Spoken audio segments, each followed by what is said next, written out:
Good.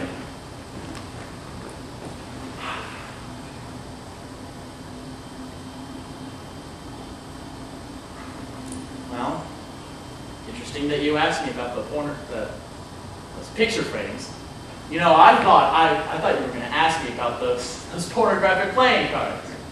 I've seen those cards. Oh, well, that's not the point. And I suppose maybe when you were a kid, you and your pals passed them around, or you had a deck of your own. Well, I suppose a lot of us did. And you threw them away just before you got married? Oh, look, I didn't need anything like that when I got older. No. I'd rather not talk about these things. So, don't. Besides, I'm not trying to plumb your post-adolescent sexual life and hard times. What I'm trying to get at, though, is the value difference between pornographic playing cards when you're a kid and pornographic playing cards when you're an adult. See, it's that when you're a kid, you use the cards as a substitute for real experience. And when you're an adult, you use that real experience for fantasy. But I imagine you'd rather hear about what happened at the zoo. Oh, yes, the zoo. That is... Well, let me tell you why. Well, let me tell you some things. I told you about the 4th floor of the rooming house where I live, right? I think the rooms are better as you go down, floor by floor. Well, I don't know. I guess they are. I don't know any of those people that live on the 2nd or 3rd floors. No, wait, I know that there's this little lady in the 3rd floor right near the front. I know this because she cries all the time. Whenever I go out or come back in, I always hear her crying. It's very muffled, but it's very determined. But what I am getting to, and all about the dog, is the landlady. Now, I do not like to use words that are too harsh in describing people. I really don't like to. But the landlady is this fat, mean, ugly, stupid, unwashed, misanthropic, cheap, drunken bag of garbage. And you may notice that I very seldom use profanity, so I cannot describe her as well as I'd like to. You described her vividly. Well, thank you. Anyway, she has this dog, right? And she and her dog are the gatekeepers of my dwelling. That woman is bad enough. She's always leaning around in that entrance hall, spying to make sure that I don't bring in things or people. And when she's had her mid-afternoon pint of lemon-flavored gin, she always stops me in the hall, and she grabs a hold of my coat or my arm, and she presses her body into me so she can pin me to a corner so she can talk to me. Oh, the smell of her body and her breath. You can't imagine it. And somewhere in the back of that pea-sized brain of hers, this organ developed just enough to eat, drink, and emit.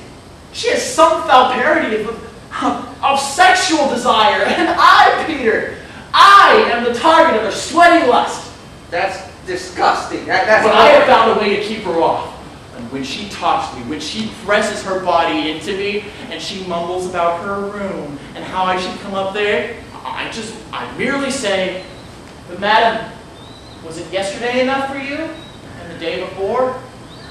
And she ponders a little bit. She makes slits of her tiny eyes. She sways a little, and then, Peter, and then it is at this moment that I think I might be doing some good in that tormented house. This simple-minded smile begins to form on her awful face, and she giggles and groans as she thinks about yesterday and the day before, as she believes and relives what never happened.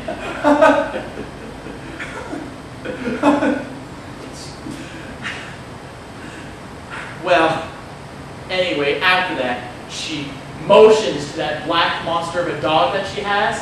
Then she goes back into her room, and I am safe until our next meeting. Oh, it's so unthinkable.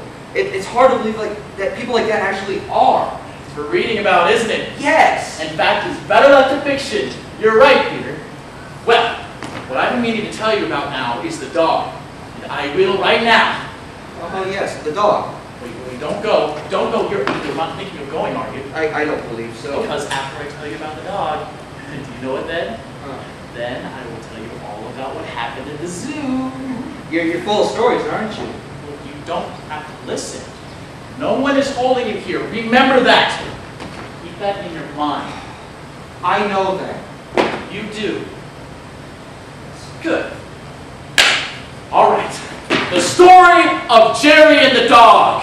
Now, what I'm going to tell you has something to do with how sometimes it is necessary to go a long distance out of your way in order to come back a short distance correctly. Or maybe I only think that it has something to do with that. But it's why I went to the zoo and why I walked northerly rather, until I came here. All right. The dog, I think I told you, is this big black monster of a beast, and an oversized head, tiny, tiny ears, and eyes, bloodshot, infected maybe, and this body that you can see the ribs through the skin. Now this dog is black, all black, except for those bloodshot eyes and this open sore on its right forepaw. Oh, that's red too, and oh my gosh, this poor monster. And I do believe it's an old dog. It's certainly a misused one, almost always has an erection of sorts. Well, that's red too, and oh, this white, yellow, gray color too, whenever he bears his fangs like this. Which is what he did to me when he saw me for the first time, the day I moved in. God, I worried about that animal from the very first moment I met him. Now, animals don't take to me like St. Francis had birds hanging off him all the time. What I mean is, animals are different to me, like people, most of the time. But that dog wasn't indifferent. From the very beginning, he'd always try to snarl and go for me, try to get one of my legs. Look, you can see right here, huh? Right here in my pant, I got a piece of that. See where it's torn? He got that the second day I lived there. But I kicked fast, and I got upstairs fast. So that was that. You know, I still don't know to this day how those other rumors manage it. But do you know what I think? I think that it only had to do with me. Cozy. So anyway, this went on for about a week. Always when I went in, but never when I went out. It's funny, or it was funny. I could pack up and live on the street for all the dog cared. So anyway, I thought about it up in my room one day, one of the times after I bolted upstairs, and I made up my mind. I decided, first, I'll kill the dog with kindness. And if that doesn't work, then I'll just kill him. Don't react, Peter, just listen. So anyway, the next day I went out and I bought a whole bag of hamburgers. Medium rare, no ketchup, no onion, no nothing.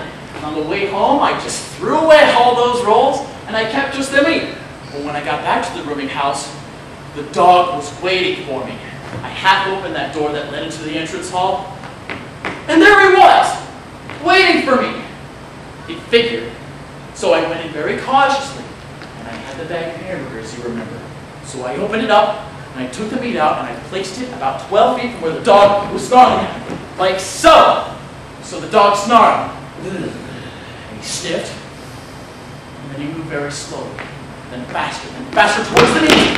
Well, when he got to it, he turned to me, and he looked at me. And I smiled, but tentatively, you understand.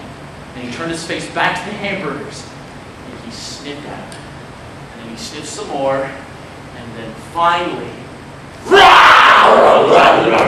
like that, he tore right into him. It was as if he had never eaten anything else in his life before, except like garbage, which may very well have been the truth. I don't think that landlady ate anything else except garbage. But that dog ate all the hamburgers, almost all at once, making sounds in his throat like a woman. So when he finished all those hamburgers and all the meat, and he tried to eat that paper too, he turned to me, he sat down, and he smiled. Or at least I think he smiled. I know cats do, right? It was a very gratifying few moments.